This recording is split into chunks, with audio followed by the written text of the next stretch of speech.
कमीना शब्द का प्रयोग हमारे समाज में नीच, तुच्छ, धोखेबाज या अशिष्ट व्यक्ति के लिए प्रयोग किया जाता है। मतलब साफ है कि कमीना शब्द का प्रयोग हमारे समाज में एक गाली के रूप में किया जाता है। लेकिन आपको जानकर हैरत तब होगी जब आप इसके मूल में जाएंगे और आपको पता चलेगा कि कमीना शब्द लोग अपने लिए यानी कि स्वयं के लिए प्रयोग करते थे। तो आइए जानते हैं कि कमीना शब्द यानी कि एक प्यारा सा शब्द कैसे गाली बन गया। इतना तो आप जानते होंगे कि कमीना शब्द जो है यह फारसी भाषा का शब्द है और ये जो कमीना है यह कमीना फारसी के कमीना से बना हुआ है। कमीना जो है कमीना शब्द में परिवर्तित हो गया।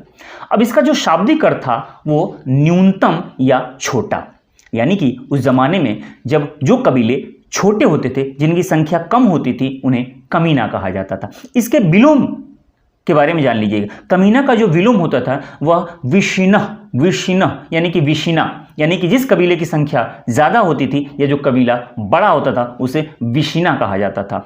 तो विशिना का विलोम कमीना या कमीना का विलोम विशिना। मतलब साफ है कि न्यूनतम या अधिकतम या छोटा या बड़ा। यहां तक तो ठीक था।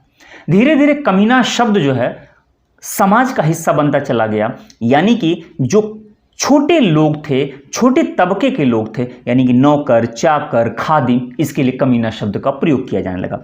वहां तक कमीना शब्द गलत संदर्भ में नहीं प्रयोग किया जाता था। जो भी नौकर होते थे, जो भी छोटे कबीले के लोग होते थे, छोटे तबके के लोग होते थे, वह आते थे और शान से कहते थे कि मैं तो कमीना हूं। जब किसी दरबार में, राजा के दरबार में पेश होते थे या बड़े लोगों के सामने पेश होते थे तो वह शान से कहते थे कि हम लोग कमीना हैं।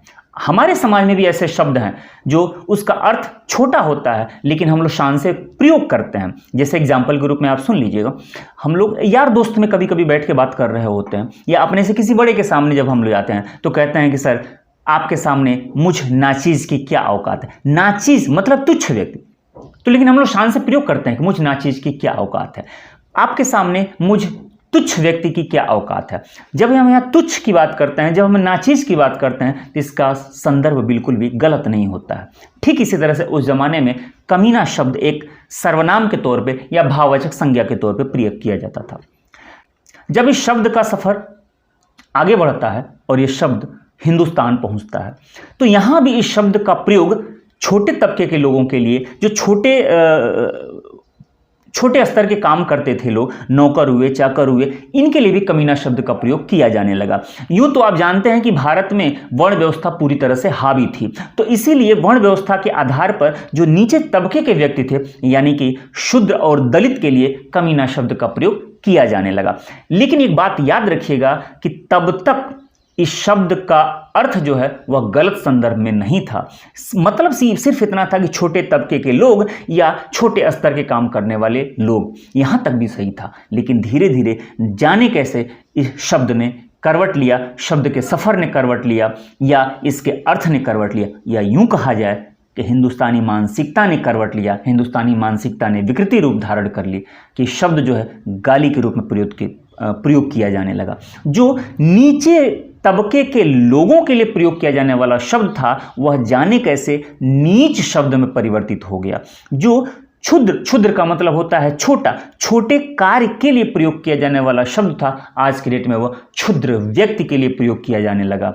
तो मतलब साफ है कि जाने कैसे भाषा अपने अर्थ को छोड़कर एक नया अर्थ धारण कर ली। और ऐसे बहुत सारे ऐसे शब्द हैं, संस्कृत के बहुत सारे शब्द हिंदी में आते हैं, अरबी के बहुत सारे शब्द हिंदी में आए हुए हैं, फारसी के बहुत सारे शब्द हिंदी में आए हुए हैं। एक लंबा सफ़र होता है जिसको हम लोग तत्सम और तद्भव के रूप में हम लोग जानते हैं। लेकिन उसमें से बहुत सारे ऐसे शब्द हैं जो अपना अर्थ नहीं बदलते हैं, लेकिन कुछ ऐसे भी शब्द होते हैं जो अपना अर्थ बदल देते हैं। उसमें से एक शब्द ऐसा था कमीना, जो मूल रूप से गलत अर्थ में नहीं प्रयोग किया जाता था, लेकिन आज की डेट में कमीना शब्द एक गाली के रूप में प्रयोग किया जाता है। ऐसे बहुत सारे शब्दों को लेकर के मैं आऊँगा। एक शब्द मैं आपको बता दूँ, संस्कृत में एक शब्द है रमणी। संस्कृत में एक शब्द है रमणी, वो बहुत ही अच्छा उसका संदर्भ था, लेकिन हिंदी में वह एक बहुत ही गंदी गाली के रूप में प्रयोग किया जाता है। शायद मैं बहुत बार कोशिश कर चुका उस पर बनाने के लिए वीडियो, लेकिन बना नहीं पाया। उसी तरह एक शब्द है हराम ज्यादा, उसी तरह से एक शब्द है लफंगा। ऐसे बहुत सारे शब्द मिलेंगे कि जिनका अर्थ जो है गलत नहीं है, लेकिन आज की डेट में वो गाली के रूप में प्रयोग किए जाते हैं। तो ये शब्दों का सफ़र है और आपको भी पता है, मुझे भी पता है कि इसमें परिवर्तन नहीं किया जा सकता। जब वो थे किसी ज़माने में, वो फारसी में थे, अरबी में थे, संस्कृत में थे, उस अर्थ में थे, और आज के डेट में हिंदी में है तो इस अर्थ में है, और हमको इसी भाव में एक्सेप्ट करना होगा। लेकिन सच्चाई तो जाननी होगी ना। तो बस मेरी कोशिश सिर्फ सच्चाई जानने की है, कम से कम हम उसके अर्थ को तो जान सकें। हम आँख को अक्षी कहते थे, कम से कम इतना तो हमें पता होना चाहिए ना। खैर, कमेंट करके जरूर बताइएगा कि मेरी ये कोशिश आपको कैसी लगी। अगर आप सब्सक्राइब नहीं किए हैं तो सब्सक्राइब कर दीजिएगा। मिलते हैं ऐसे मज़ेदार वीडियो के साथ, तब तक आप अपना ख्याल रखिए। Bye bye.